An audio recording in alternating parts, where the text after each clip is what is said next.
Рано сутринта. Манджата е готова. И сега топла пари. И сега предстои смяна на маслото на двигателя на лодката. Тук е входа на лодката, тук е двигателя. Тия кукички се откачат. И това съндък се дърпа. От тук се налива маслото. Тук е щеката, където се проверява. От щеката с една маркуче, с една спренцовка го изсмуквам. И ето тук отдолу е това нещо. Черното му е филтъра. И сега да преговорим какви неща са ненужни. Нужно ни е ново масло. Нужно ни е филтър. Оригинален Янмар.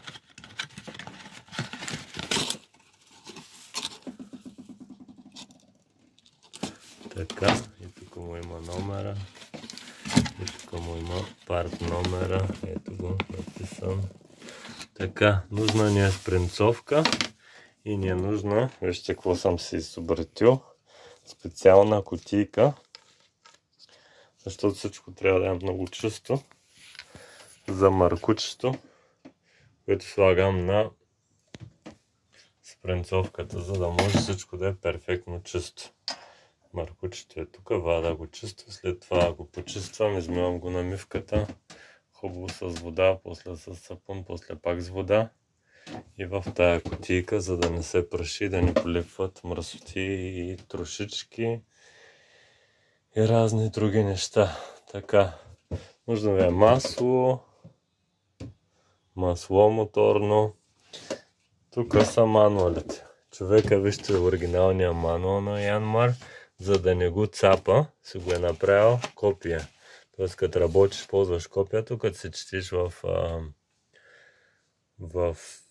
леглото, използваш оригинала. Така, Янмар препоръчва 20W40 за тия топлини, защото сега е много топло, до 40 градуса. 20W40 препоръчва, но такова масло не мога да намеря. Така че карам с което е карал собственика предния. Другото, което казва, че трябва да е CD Grade. Тук пише CD Class CD. От тия трите дет съм ползвал, само на това пише. Тук в скоби Supply ACD. Така, това дето сега в момента го купех. Това го купех от Марина, магазин за Марина Шоп, магазин на пристанището. Това предните съм ги купувал, това е от супермаркет, това си паза старата кутийка от предния собственик. Другото, което казва Янмар, е, че маслото трябва да се сменя на 150 часа, а филтъра трябва да се сменя на 300 часа, т.е. на всеки 300 часа да се смени филтъра. Т.е. един път сменяш филтъра, един път не сменяш. Предния път го смених, но не намерях оригинален. Сложих къде беше ман, които са пак, мисля, че са хубави. Но сега намерих оригинален. Нямам оригинално масло на Янмар, но видях, че продават в дистрибуторите на Янмар. Другия път ще взема и оригинално масло. Обаче, какво ще да казвам? Предния път смених филтъра, смених маслото. Този път трябва да смена само маслото. Обаче аз, нали, съм българен, като станаха 150 часа, източих 50 литра, 50 половин литър, сложих половин литър ново. Сега двигател е работил на 200 часа. Искам да му сложа оригиналния филтър. Защото тия филтри, четах за колите, че имало някакво, ако са задръсти, някаква клапа се отваряла и при различна температура тази клапа се отваряла различно, т.е. по-добре да си оригинален, защото да не защото не е много загрято маслото, да се отваря тая клапа и да не минава изобщо през филтъра. Това са мои глупости, държа съм си перфектен. Тъй че сега слагам оригинален филтър. Цената не е изобщо, няма никаква разлика. Горе-долу едно и също. Като цена оригинален или друг. Защото тук така или иначе е много скъпо. Така че сега са работили 200 часа с едно обновяване някъде по-към края. Сега ще слагаме филтър и масло. Така. Сега. Какво правим? Тая кутийка, примерно, ако нещо стане, трябва да се сложа спринцовката. Добре да имате много тоалетна хартия. Кофичка, където да изхвърляте тоалетната хартия. Този път ще се опитвам маслото да го събирам директно в тази бутилка, която има някакво масло вътре от старото. Мръсно. Ако светнем, сега ще се опитам да видя колко е. Значи, тук е 1 литър, маслото е на 600 или 550 мл. Значи би трябвало, пише, че 2 литра вътре има масло, затова купувам 2 литра бутилка. Но най-много може да се източи литър и 300. Тук има място за почти литър и 500, тъй че тая бутилка би трябвало да се напълни с старото масло. Дано не объркаме да сложа старото при старото, а новото, това трябва да е ново. Тоест мръсното масло да сложа при старото масло.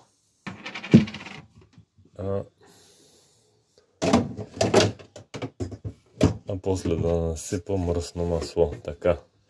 Добре. И сега ще започнем да източваме маслото на двигателя.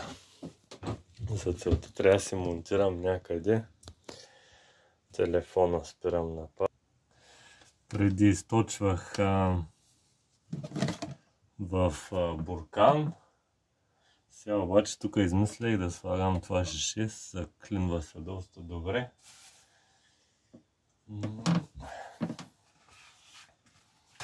Дипстика го вадим, избърсваме го да ни цапа. Щеката на български. Пустиламе една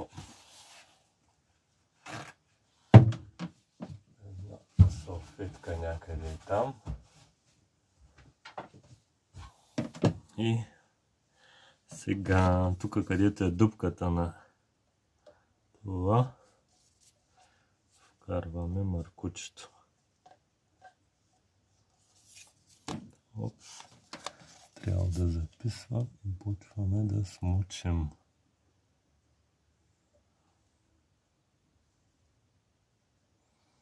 И смукваме една спренцовка. Слагаме в бутилката и пълним спренцовката.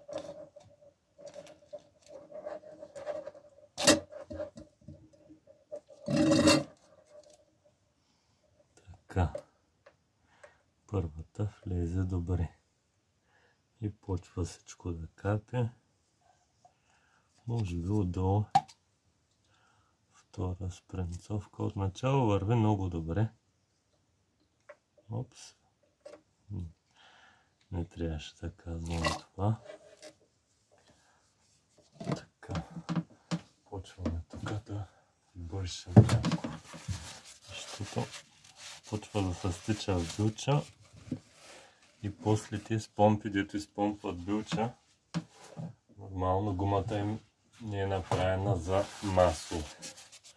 Тая е новата, която ще я слагам, въпреки че това е доста разредено, но разяжда самото масло. Импелера е едно. Може би трябва да измисля нещо.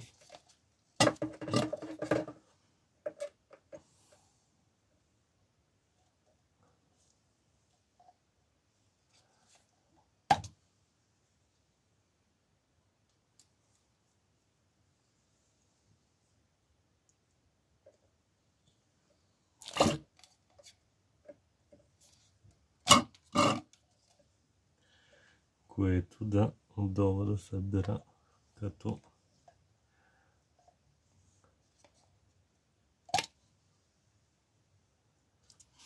нещо като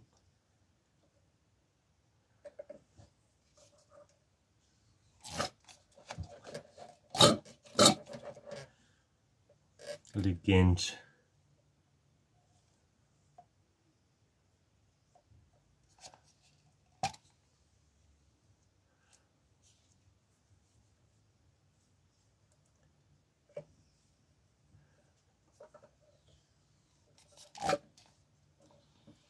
До време на време спираме и се забърсваме хем ръцете. Хем тук маркучето да не цапа. Ох.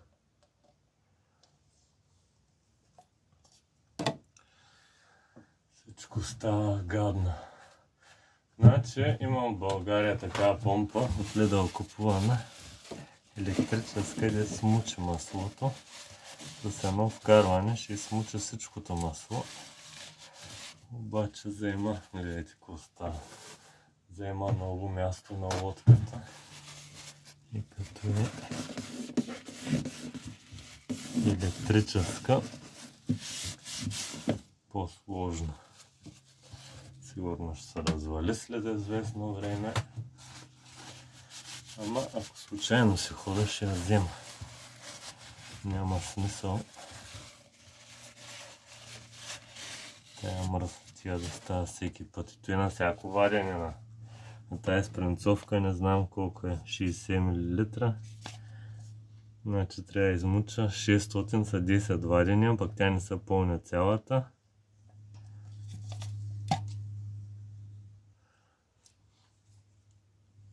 Значи не 10, ами трябва литър и 300, значи 20 вадения, значи не 20, ами сигурно 30-40 пъти да я извада.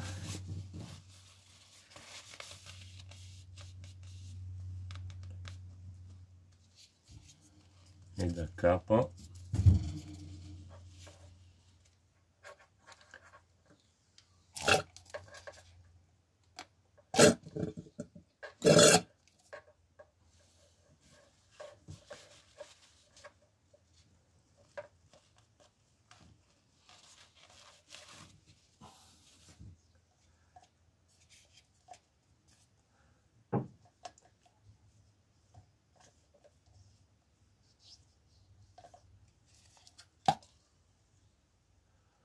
Ще сложа малко на пауза, да не ви отекчавам, защото това ще е дълъг процес. Преместих лампата, да видим дали няма да стане малко по-хубав кадър. Тук вече се направих мярка, докъде трябва да дърпам това. Само че сега пък до печката и после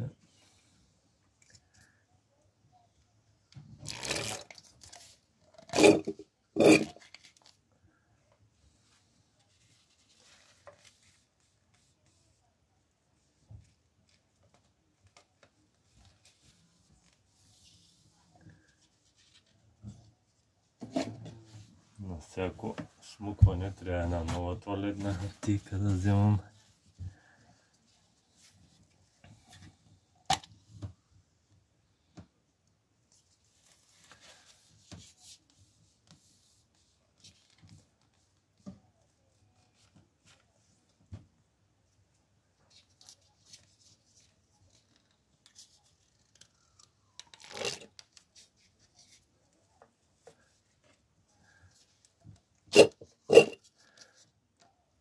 Два-три пъти давам, като измуча едно напред-назад, за да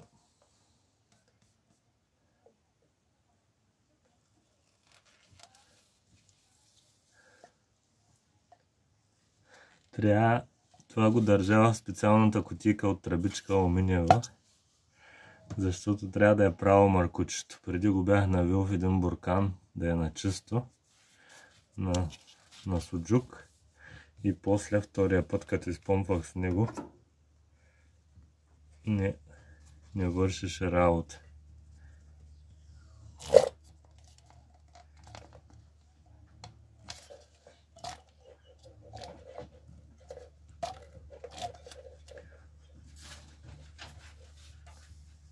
Защото е криво.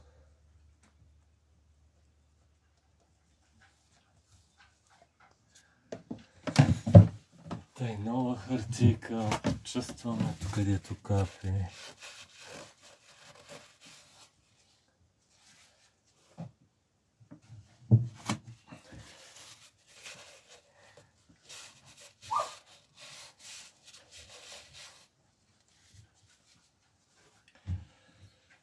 Така, взимаме пак нова хартийка.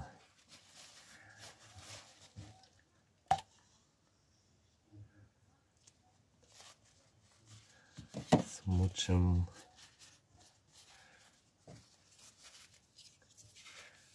Защо просто не са направили като на колите една пробка да се развиш? Отдолу да сложи едно казанче, то да изтече всичкото.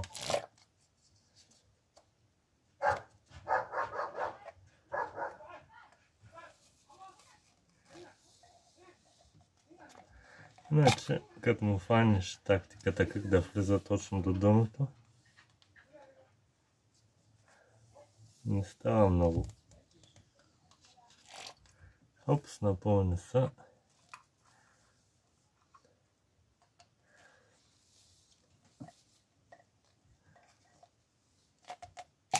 Напълни са литровата бутилка. Дано не прилей.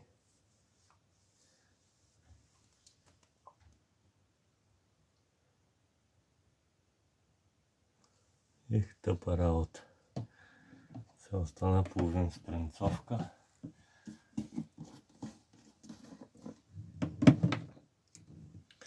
Сега ще омажи всичко.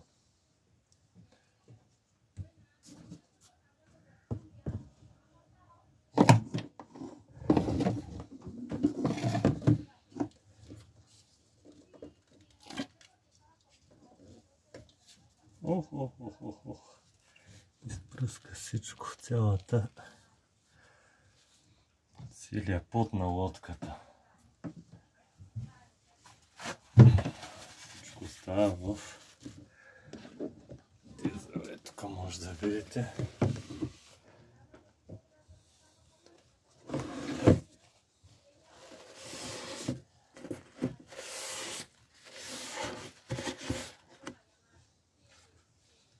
Разключвам с лампа да не ви пръска. Може да видите тук на лодката какво става. Всичко е изпръскано с масло. Имаше една песен пръскам, на каква беше? На една тинейджърка. И аз така пръскам, ама с масло. Гледайте какво става. Страшна дивотия.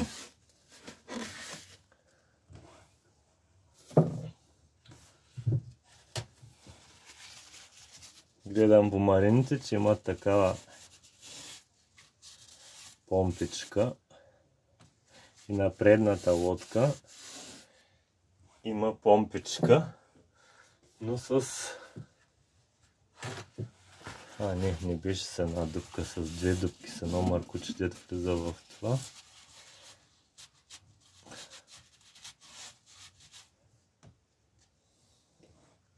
И едно дете излиза. Така, пак ще сложа малко на пауза. Така, сега следващата процедура е да изварим тая бутилка, която я наврях отдолу, без да я излеем в билче. Опс, тая капачка не е от тук.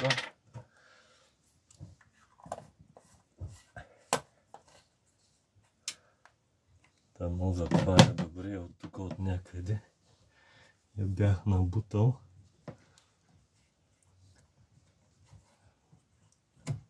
Бутилка с масло.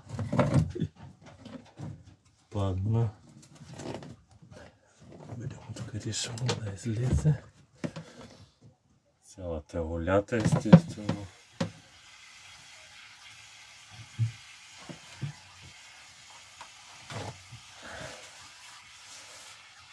Тук е масата, деца яде, деца слагат храните. Всичко се омазва в масло. Гледайте какво става.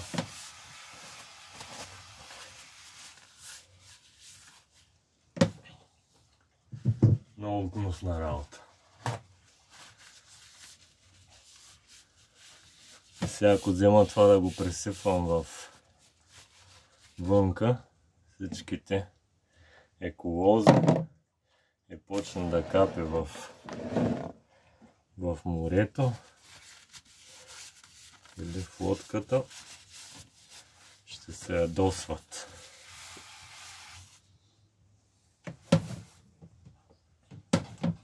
И това е само защото Янмар няма една пробка, от която да мога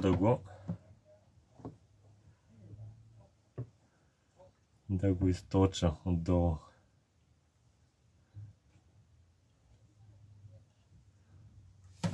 Надявам се, че записва. Да, записва.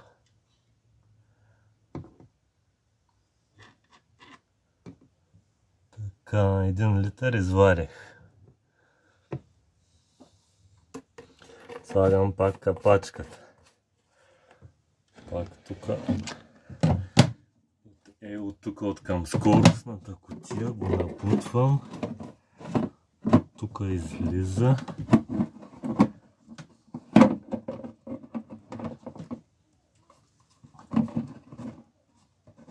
Слизам, а толкова възгало, че не мога да го изправя. Не мога да го задържа, толкова се възга, защото цялото е омазано. Гледайте, какво ми станаха ръцете. Така.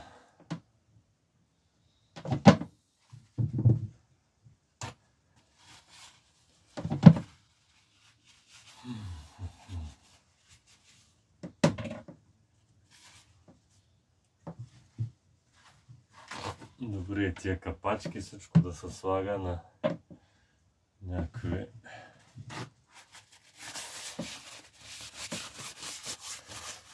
така. Сега остави да обърна тия бутилки и ще втасаме.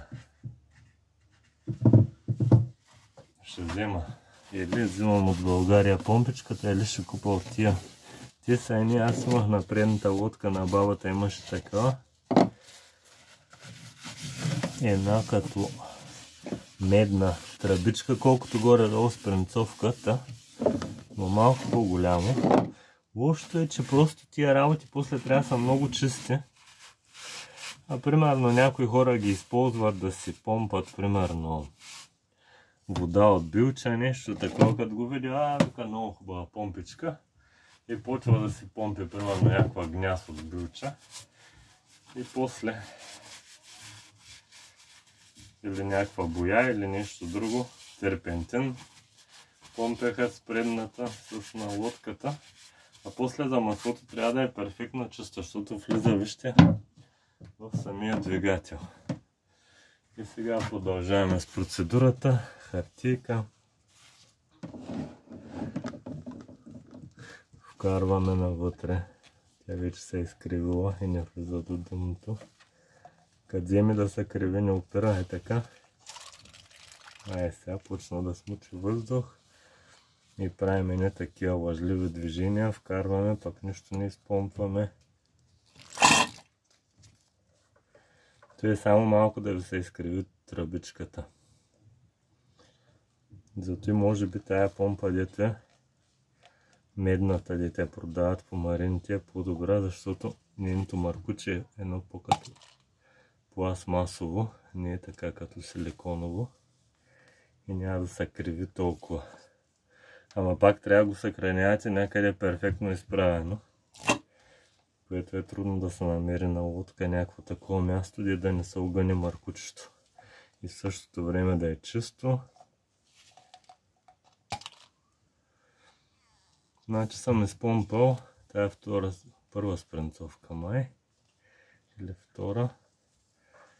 Това е трета. След значи 5 по 6, 300. 1,300 трябва да е. 1 литър изпомпях.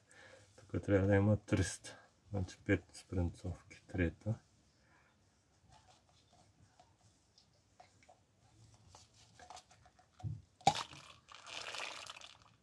Това е четвърта.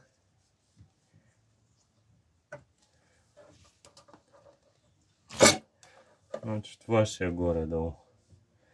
5 по 6, 300.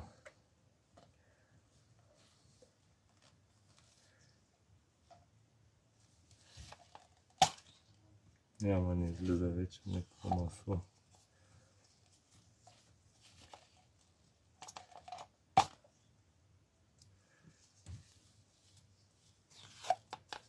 Защо така стана? Въздух ли засмука, какво стана? Много вкарам надълбоко.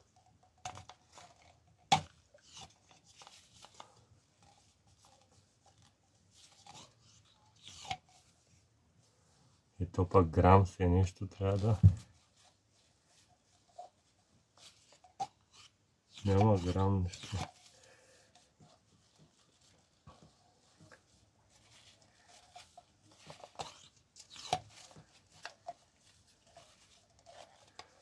Ами това ще... Няма, не може повече. Това е... Сега с Маркуч, сега той почва да тече с часове тук. Така, сега запушваме тая. Добре, тая запушваме. Тук ще... После ще изваждам сега да не забава. Или пък да извада сега да видим колко масло има. Трябва да е 300 мл.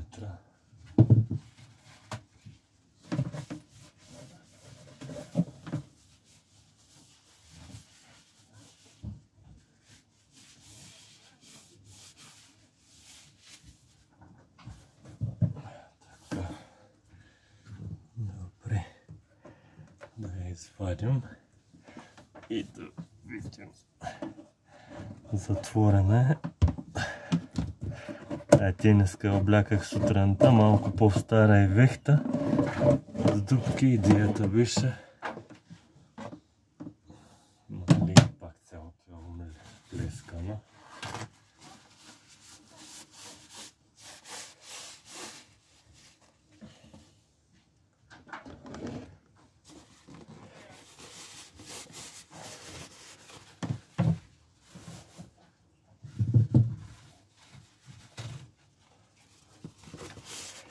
Страшна мръсотия.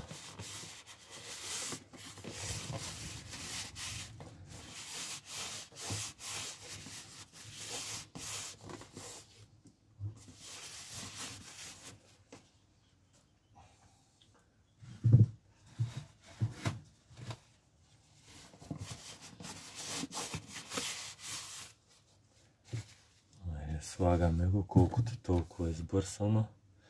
Сега си избърша малко ръцете.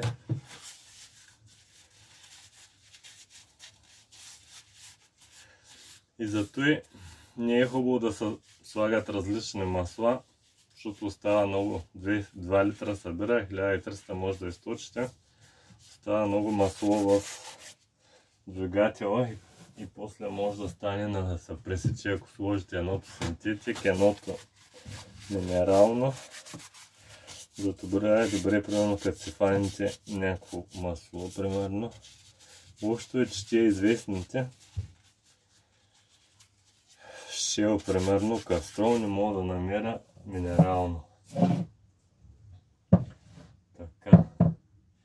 И сега, какво правим? Остана да махнем филтъра. То може би трябваше да се махне филтъра и тогава да се пробва още един път да се смукне. Така, филтъра е тук. Тая страна. Така. Знам дали го виждате и това, ама не трябва да съм мазан, защото се хлъзга. Трябва Ръцете ми да се сухи.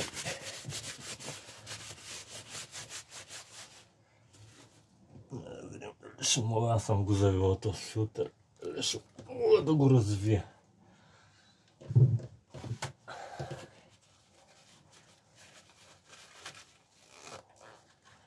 Значи, би трябва да се развива. Ай, лоша работа. Сега какво правим? Като не мога да го развия. Уж на ръка съм го навил. Ръката ми е мръсна. Ще пробвам да се измия с сапун.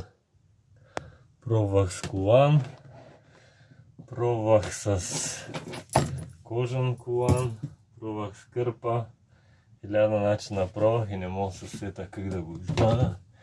Трябва да отида да купа такъв ринг, пък къде ли ще има магазин за лодки, пък тя точно на обяд ще са затворени. Да пробвам да слагам някакви такива парченца и да увъртам с дъктейп. Да стане малко по-грапаво. Чупех една лъжичка пластмасова. Да пробвам дали няма стане. Така, ако го върта, да го направя по-нехлъзгаво. Целият плувнах във вода. Нормално на другите места. От това на лодката, от прозорчицата духа хладен въздух. Тук направо духа като в се носи на такъв пистолет за горещ въздух. Като се покажеш на прозорчето, духа жега супер топъл въздух. Тъй, ако залепим някакви по-твърди неща, надявам се, може типа се чупат, не се хлъзга толкова.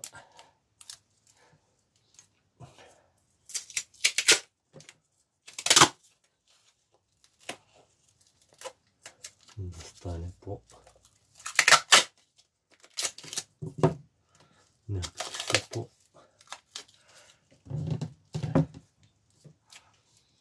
по-грапало.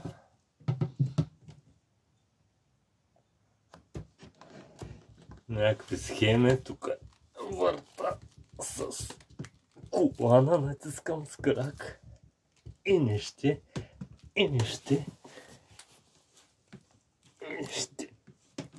тръгна. Колана го вързах, залепих с стиксо и почвам да го намотвам.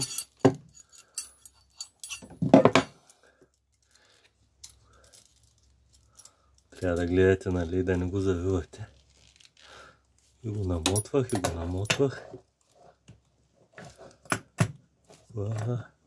Тук че ли се откъсна резбата, бе, не ще се върти или се изкриви.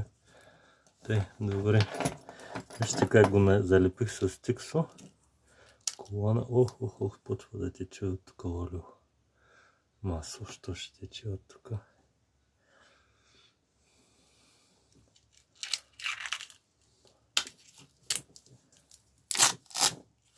Така го залепих. Айде да го махам, че ще стане от тук мазало вся.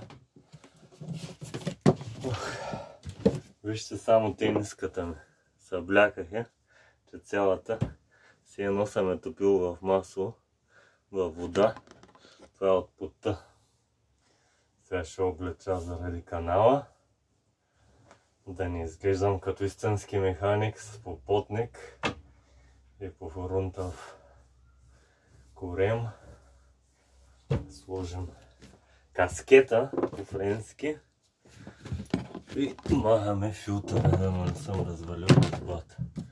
Значи другия път изобщо няма да го притягам този филтър глупав. Така, взимаме купата, че почва да тече.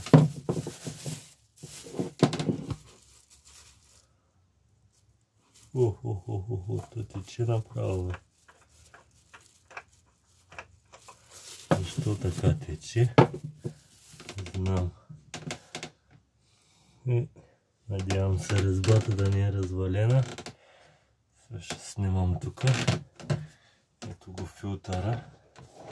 Да му записва. 34. Ето го филтъра в кофата. Не знам дали му е развалена резбата.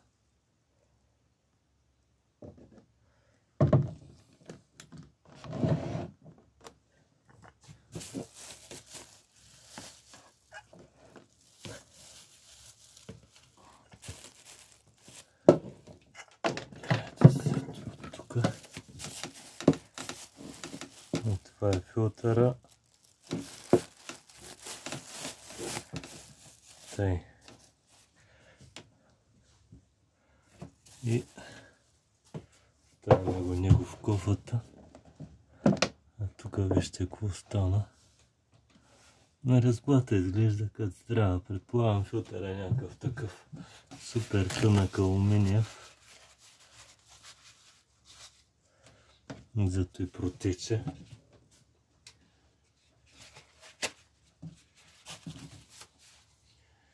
И така отпечатваме новия Янмар филтър. Тук има целофанче, гледайте са го направили. Това има целофанче. Има вътре цетки, не знам дали виждате.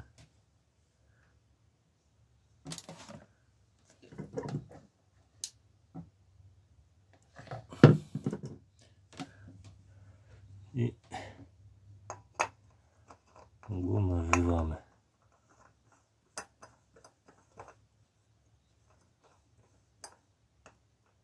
Накриво ли е резбата? На мен така ми се струва. Това е. Няма го затягам изобщо този път. Дано не тече.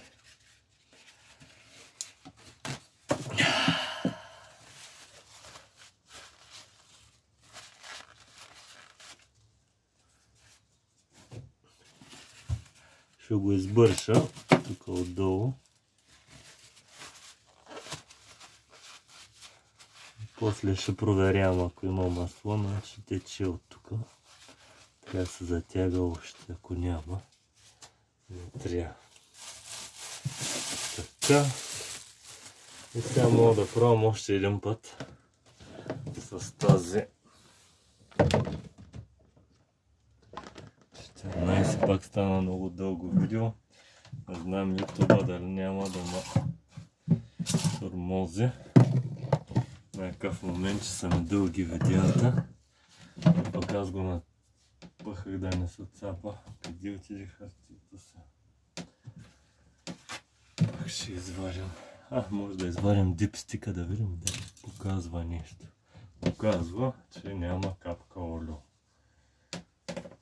Така, слагаме го на някаква хартийка. Да не се цапа. И пробваме още един път. Въпреки, че това вече доста се е изкривило.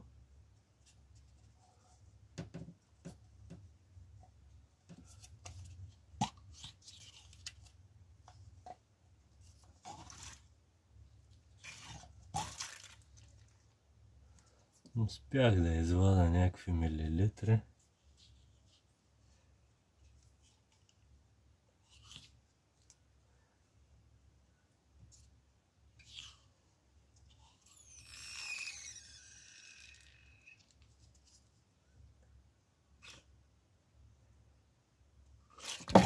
Оле-ли! Това стана брутална омазация.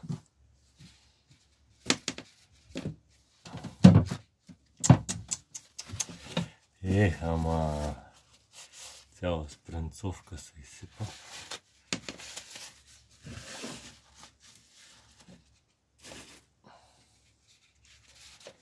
Отиде ми лятото.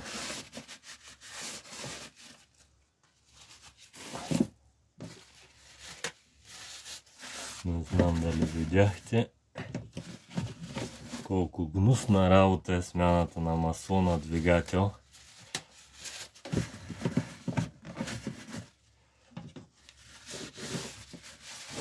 български. Защото една помпа е 24 евро.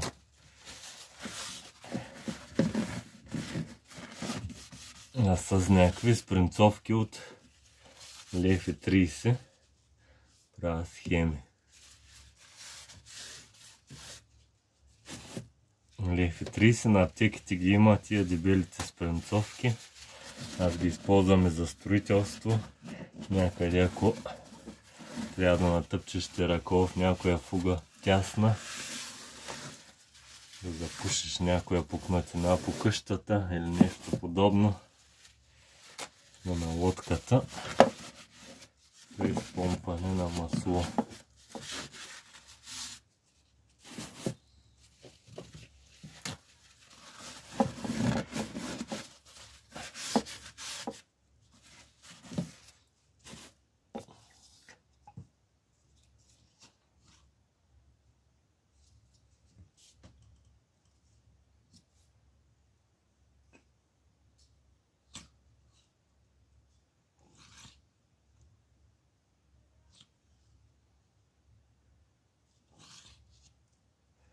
И повече не иска. До дъното е вкарано. Повече от това не ще. То е пълно.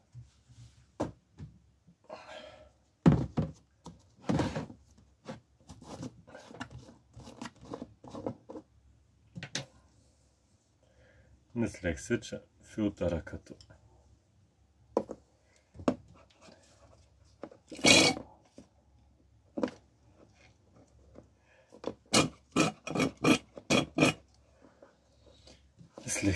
филтъра като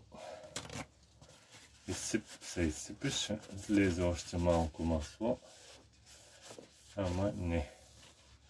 И сега трябва тая спринцовка някъде да я закрепим, защото от нея се изтича още известно количество масло. Но къде се закрепя, така че да не падне, трудна работа. И ръцете да избършим.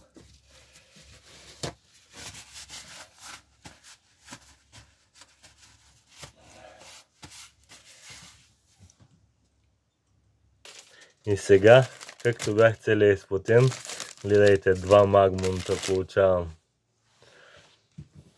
Ледени. Изпотени. И накрая остава най-лесната задача. Наливаме новото масло, то трябва да е с по-хубав цвят от старото. И гледаме да не оливаме много двигателя.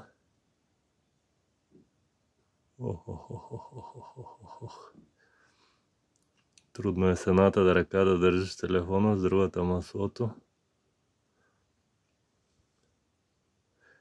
И това е, ако ви е интересно как се сменя масло на ветроходна лодка.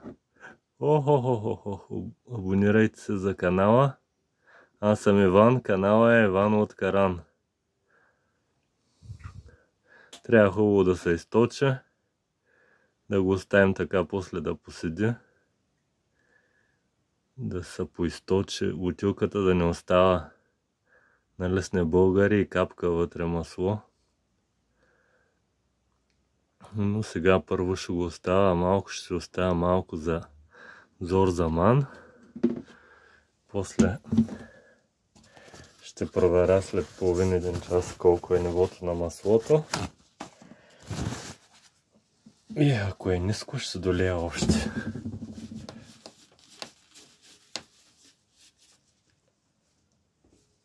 И след като сменим маслото, отиваме и си сменяме и дрехите. Слагаме чисти ново дрехи, защото целите бяха в масло. Целият пот беше в масло. И тук сега от спринцовката и тук се източва последните капки масло. Тук беше всичко в масло. Но сега всичко е наред. Това е. Абонирайте се за канала. Иван от Каран е канала. Аз съм Иван. И до нови срещи.